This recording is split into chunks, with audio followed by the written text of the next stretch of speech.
Hai semuanya, selamat datang kembali di YouTube channel ini. Perkenalkan, nama lengkap saya Unikultilda Naro. Saya mahasiswa Sosiologi semester 3 dari Fakultas Ilmu Sosial dan Ilmu Politik Universitas Nusa Cendana. Pada kesempatan kali ini, saya akan coba menjelaskan kembali berdasarkan materi untuk ujian akhir semester dari mata kuliah Teori Sosiologi Modern. Dengan materinya yang pertama berkaitan dengan paradigma sosial, yang kedua teori kritis, yang ketiga teori postmodern, yang keempat teori wacana, yang kelima teori media, dan yang keenam teori poststrukturalis. Yang pertama yang akan kita bahas yaitu berkaitan dengan paradigma sosiologi. Paradigma berasal dari bahasa Inggris yaitu paradigm, yang berarti model, pola, dan contoh yang digunakan untuk menunjukkan gagasan sistem pemikiran, bentuk kasus, dan pola pemecahannya. Paradigma adalah sebuah pandangan yang mendasar tentang apa yang menjadi pokok permasalahan dari suatu cabang ilmu. Secara garis besar, ada 3 paradigma yang dipaparkan oleh George Ritzer yang mendominasi dalam ilmu sosiologi, yaitu paradigma fakta sosial. Yang pertama itu paradigma fakta sosial. Dalam paradigma ini terdapat 4 teori, yaitu teori fungsionalisme struktural, teori konflik, teori sistem, dan teori sosiologi makro. Yang kedua, paradigma definisi sosial. Dalam paradigma ini terdapat 3 teori sosial, yaitu teori tindakan, teori interaksionis simbolik, dan teori fenomenologi. Yang ketiga yaitu paradigma sosial. Dalam paradigma ini memiliki 2 teori sosial, yaitu teori perilaku sosial dan teori pertukaran. Yang pertama, paradigma fakta sosial. Dalam paradigma fakta sosial terdapat sesuatu yang ada di luar diri kita yang mampu memaksa diri kita untuk dapat melakukan segala sesuatu agar dapat berperilaku sesuai dengan apa yang ada di luar diri kita.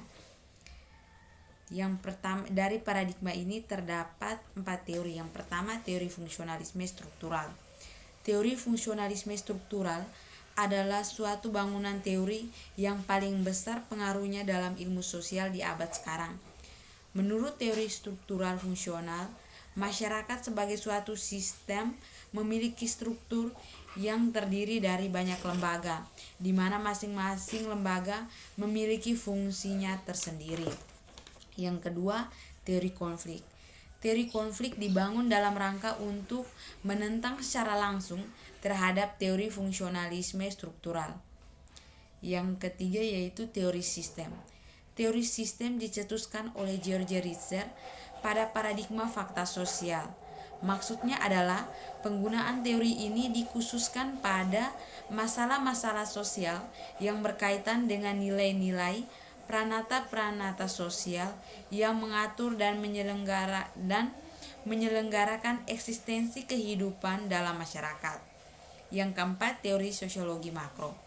Teori sosiologi makro yaitu teori-teori yang difokuskan pada analisis proses sosial berskala besar dan jangka panjang yang meliputi teori tentang evolusionisme sistem, konflik, perubahan sosial, dan stratifikasi.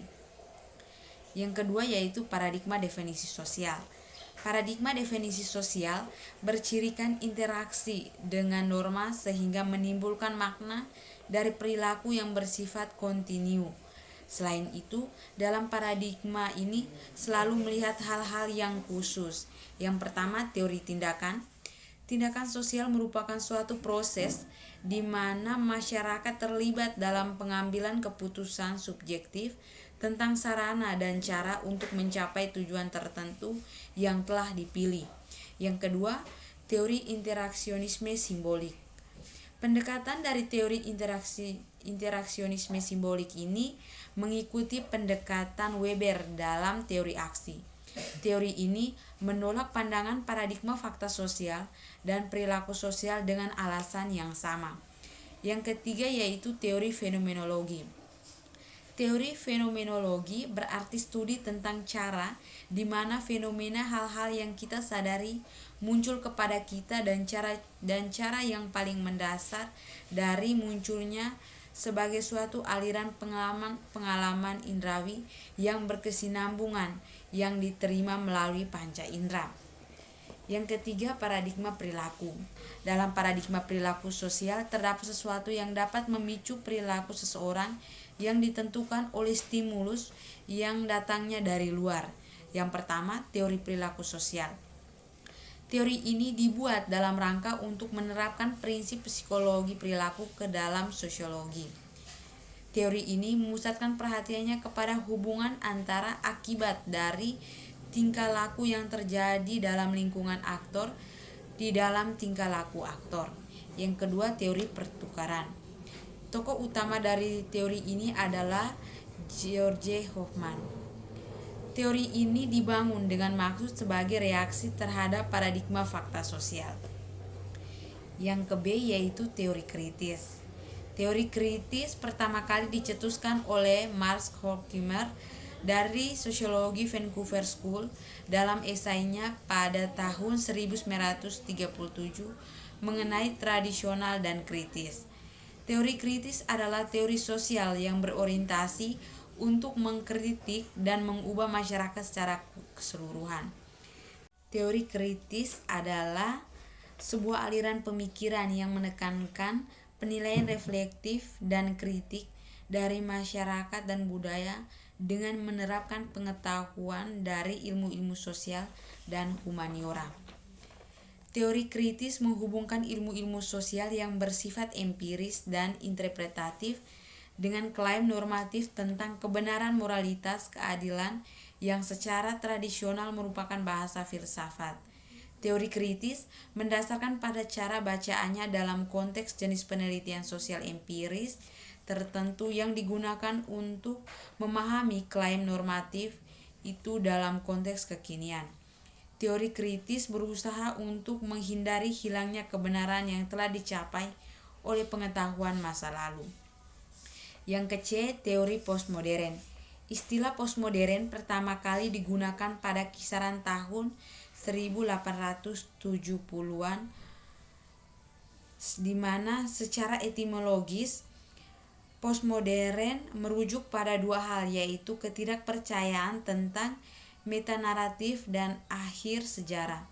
Teori postmodern merupakan sebuah gerakan intelektual yang lahir sebagai respon terhadap beberapa tema yang dikemukakan oleh kaum modern atau modernis yang diartikulasikan pertama kali selama masa pencerahan. Selanjutnya yang ke-D, teori wacana. Teori wacana biasanya menjelaskan tentang terbentuknya sebuah pernyataan atau kalimat.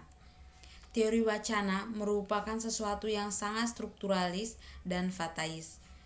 Pandangan dari teori wacana sebenarnya tidak menyulitkan, tetapi terjadinya gejolak, perlawanan, dan perubahan sosial. Yang pertama, manusia mengenal lebih dari satu bahasa. Hal ini bisa memungkinkan terjadinya bentrokan antara tata dunia. Yang kedua, bahasa mengandung berbagai celah. Tanpa pertemuan dengan bahasa lain pun, bahasa tidak sepenuhnya statis dan stabil. Teori wacana menjadi aktual dalam filsafat kontemporer dengan strukturalisme yang berpendapat bergantungan pada pendengaran, pembicaraan, dan dari referensinya.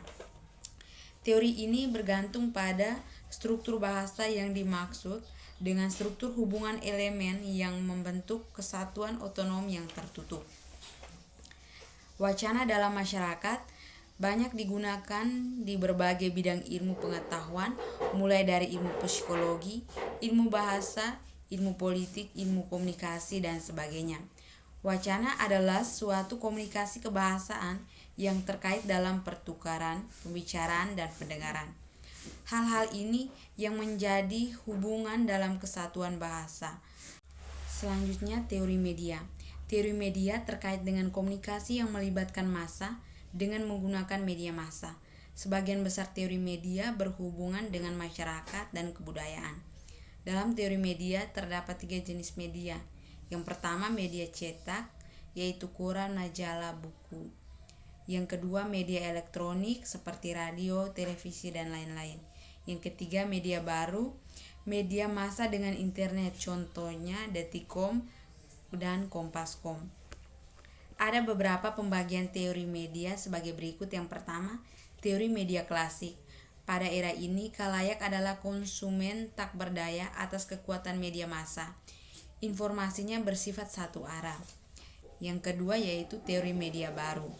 Pada teori ini ditandai dengan adanya perkembangan teknologi informasi sehingga melahirkan media baru yang berkonsentrasi dengan jaringan internet. Media ini sifatnya bukan satu arah lagi, biasanya bersifat dua arah atau timbal balik, tetapi mengalami efek yang tertunda. Berikut ini yaitu perbedaan dari media klasik dan media baru. Era media klasik digambarkan oleh yang pertama, sentralisasi produksi, yang kedua, komunikasi satu arah, yang ketiga, kendali situasi, yang keempat, reproduksi stratifikasi sosial dan pembedaan melalui media, yang kelima, audiens massa yang terpecah, dan yang keenam, pembentukan kesadaran sosial. Sedangkan era media baru sebaliknya digambarkan dengan karakteristik yang pertama, desentralisasi, yang kedua dua arah, yang ketiga di luar kendali situasi, yang keempat demokratisasi, yang kelima mengangkat kesadaran individu, dan yang keenam berorientasi individu. Dua pandangan dominan tentang perbedaan dua era media yaitu pertemuan media menekankan pada penyiaran, sedangkan pada era kedua penekanannya tuh pada jaringan. Kedua pendekatan ini adalah pendekatan interaksi sosial dan pendekatan integrasi sosial. Pendekatan interaksi sosial yaitu membedakan media menurut seberapa dekatnya media dengan model penekanan penyebaran informasi yang mengurangi peluang adanya interaksi. Yang kedua, pendekatan integrasi. Pendekatan ini menggambarkan media bukan dalam bentuk informasi, interaksi atau penyebarannya, tetapi dalam bentuk ritual atau bagaimana manusia menggunakan media sebagai cara menciptakan masyarakat. Teori kritis pada media. Yang pertama, marxisme klasik. Media dipandang sebagai alat bantu dari kelas yang dominan dan sebagai cara untuk para kaum kapitalis menunjukkan karakter mereka dalam menghasilkan keuntungan. Yang kedua, teori ekonomi politik media. Teori ini secara umum hampir sama seperti marxisme yang menyalahkan media bagi keburukan masyarakat. Yang ketiga, teori hegemoni. Dalam teori ini, hegemoni merupakan dominasi ideologi atau cara berpikir terhadap kondisi yang sebenarnya. Selanjutnya yang ke F, teori postkolonial. Teori postkolonial terkait dengan konsep utamanya yaitu persoalan relasi yang terbentuk di dalam dominasi subordinasi. Relasi ini terjadi mulai dari level makro sampai mikro, mulai dari antara negara sampai dengan antara level masyarakat, bahkan sampai dengan antara jenis kelamin. Teori postkolonial merupakan teori kritis sebagai salah satu bentuk dari kelompok teori-teori postmodern. Postkolonial menunjukkan bahwa apa yang disebut sebagai dunia ketiga tidak seragam. Tujuan pengembangan teori postkolonial adalah untuk melawan sisa-sisa dampak dari terjadinya kolonialisme dan pengetahuan termasuk pada sisa kultur. Postkolonial berorientasi dalam pengetahuan termasuk berorientasi pada terwujudnya tata hubungan dunia yang baru di masa depan. Postkolonial merupakan teori yang berasumsi antara negara penjajah dan negara terjajah dalam menyikapi arah perkembangan kebudayaan. Teori ini diterapkan untuk mengkaji karakter budaya yang lahir terutama pada negara-negara dunia ketiga atau negara bekas jajahan.